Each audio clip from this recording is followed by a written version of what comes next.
दोस्तों शमन अली मीराली जी ही पुरानी महफ़िल है, नायाब महफ़िल है, यूट्यूब ते तव्हांखे न मिलंदी ऐं इंशाअल्लाह ही ॾिसी करे तव्हांखे बेहद ख़ुशी थींदी ऐं तव्हां पाण ई चैनल खे सब्सक्राइब भी कंदव ऐं लाइक भी कंदव। तो ठीक है दोस्तों, तो हलूं था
दोस्तों तव्हांखे ही महफ़िल कीअं लगी।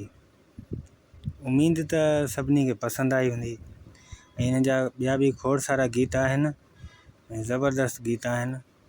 इंशाअल्लाह उहे आहिस्ते आहिस्ते अपलोड कंदासीं सभई। बस तव्हांजो साथ हूंदो, तव्हांजा कमेंट हूंदा, तव्हांजा लाइक हूंदा त इंशाअल्लाह सॼो कमु ओके।